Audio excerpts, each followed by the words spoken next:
Hello friends, कैसे हो आप सब? उम्मीद करती हूँ आप सब बहुत अच्छे होंगे। तो आज मैं आपको सिलाई मशीन से रिलेटेड कुछ ऐसे टिप्स एंड ट्रिक्स बताऊंगी जिनको यूज करके आप अपनी सिलाई मशीन को सेफ रख सकते हो। बिल्कुल भी ये खराब नहीं होगी और सालों साल चलेगी। इसकी हम देख रेख इस तरह से करेंगे। तो हाँ, अगर आपको आज का वीडियो थोड़ा सा भी पसंद आए तो फैमिली दोस्तों के साथ जरूर शेयर कीजिएगा और चैनल पे न्यू हो तो सब्सक्राइब कर दीजिएगा। तो चलिए आज का वीडियो शुरू करते हैं। तो फ्रेंड्स, होता क्या है कि जब भी हम सिलाई मशीन को यूज़ करते हैं तो ऊपर ऊपर तो हम सफाई अच्छे से कर देते हैं, लेकिन अंदर की साइड हम सफाई नहीं करते हैं।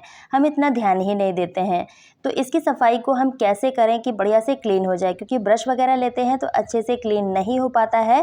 तो आप क्या कीजिए, गुथा हुआ आटा ले लीजिए और इस आटे की मदद से मशीन की हम बढ़िया से डीप क्लीनिंग कर पाएंगे। तो इस तरह से देखिए, जो छोटे छोटे नट्स लगे होते हैं वहाँ पर ब्रश अच्छे से नहीं पहुँच पाता है। तो आप आटे को चिपकाते जाइए, जितनी भी चिपचिपापन होगा, गंदगी होगी, वो सारी की सारी आटे में आ जाएगी। तो जब भी आप मशीन को ज़्यादा टाइम के लिए रख दें, उसके बाद अगर डीप क्लीनिंग करनी है तो आटे का इस्तेमाल कीजिएगा। जब आप खुद से करेंगे ना तो आपको समझ में आएगा कि इससे क्लीनिंग कितना अच्छे से होती है। सेम तरीके से आप ऊपर का एरिया भी क्लीन कर सकते हो। तो है ना फ्रेंड्स, बहुत ही काम का आइडिया। अगला टिप देखते हैं क्या होने वाला है। तो फ्रेंड्स, क्या होता है कि जब हम सिलाई मशीन को कुछ टाइम के लिए रख देते हैं, क्योंकि रोज़ रोज़ इसका काम हम नहीं करते हैं, कुछ टाइम के लिए तो हम रखते ही हैं। तो रखने से क्या होता है, इसमें काफ़ी ज़्यादा धूल मिट्टी आ जाती है। अगर हमारे पास कवर है तब तो ठीक है, लेकिन कभी कभी ऐसा हो जाता है कि सबके पास कवर अवेलेबल नहीं होता है। तो उस केस में हम क्या करें, अगर कवर खरीदेंगे तो पैसा हमारा खर्च होगा और पैसे को बचाना है तो उसके लिए बढ़िया सा ट्रिक है, आपको लेना है पेटीकोट।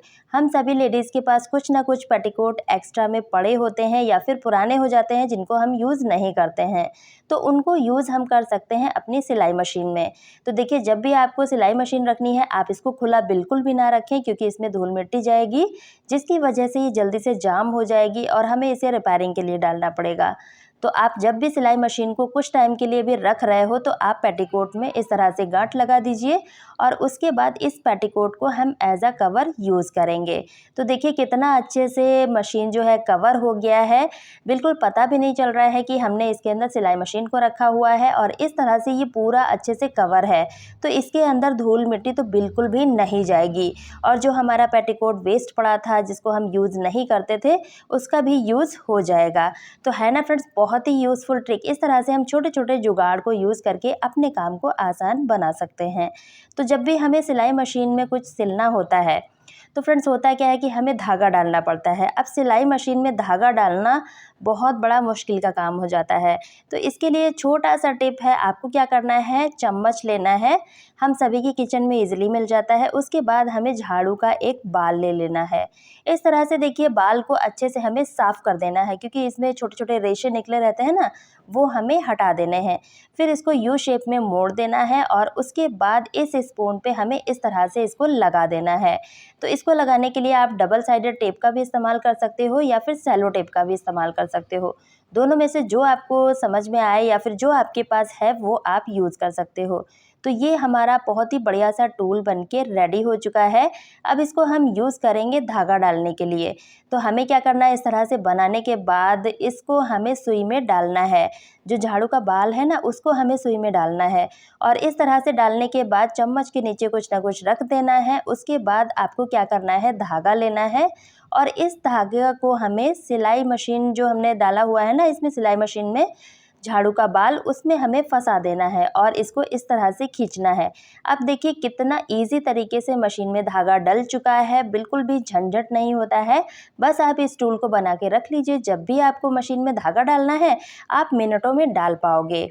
तो है ना फ्रेंड्स, बहुत ही यूज़फुल ट्रिक। अगर पसंद आया है तो एक लाइक कीजिएगा।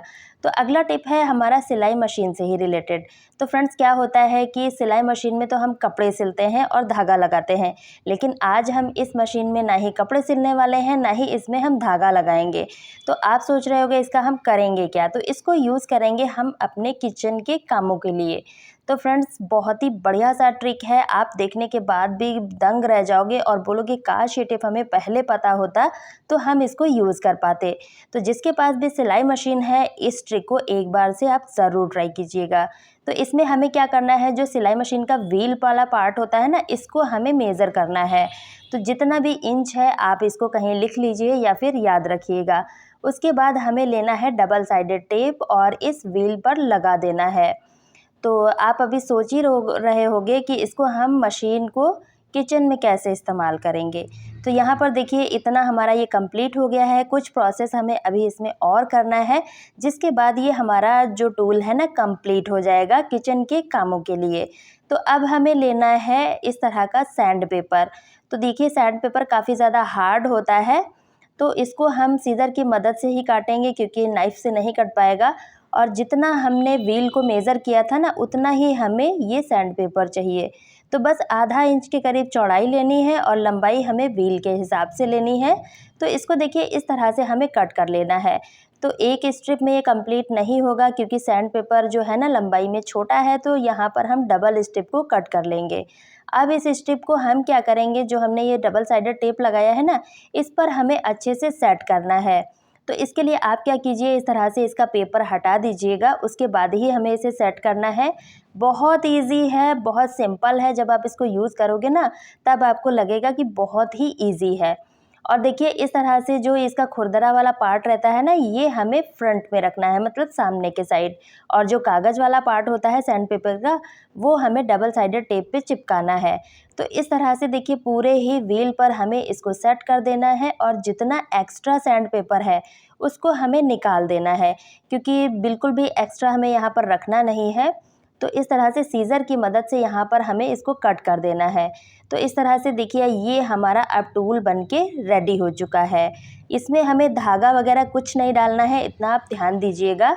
उसके बाद हमें लेने हैं चाकू और छुरी। तो देखिए फ्रेंड्स, होता क्या है कि ये जो चाकू होते हैं या फिर छुरी कैंची वगैरह होता है, तो इनको हम डेली ही अपने किचन में इस्तेमाल करते हैं। और जब हम इनको इस्तेमाल करते हैं तो धीरे धीरे इनका धार कम होता चला जाता है और इस धार को करवाने के लिए हमें मार्केट जाना पड़ता है, तो उसमें हमारा पैसा खर्च होता है। तो आप क्या कर सकते हो, इस सिलाई मशीन से घर बैठे चाकू छुरी कैंची जो भी है सबकी धार को तेज कर सकते हो। तो ये सैंड पेपर जो होता है ना, ये काफ़ी ज़्यादा हार्ड होता है। जब आप इसको चलाओगे चाकू को रख के इस पे, तो इससे इसकी धार काफ़ी ज़्यादा शार्प हो जाती है। स्टील वाला जो चाकू होता है ना, उसको आपने क्या करना है, गैस पे अच्छे से गरम कर देना है, मतलब बहुत ज़्यादा नहीं, हल्का सा गरम करना है। और उसके बाद जब आप चलाओगे ना, तो देखोगे बहुत बढ़िया से इसका धार जो है तेज हो जाता है। तो बस जैसे मैं करके दिखा रही हूँ सेम तरीके से आपको करना है।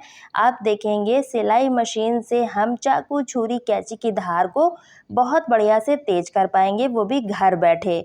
तो इस तरह से देखिए मैं आपको कैंची भी करके दिखा दे रही हूँ, तब आपको अच्छे से समझ में आएगा कि इससे धार होती भी है या नहीं।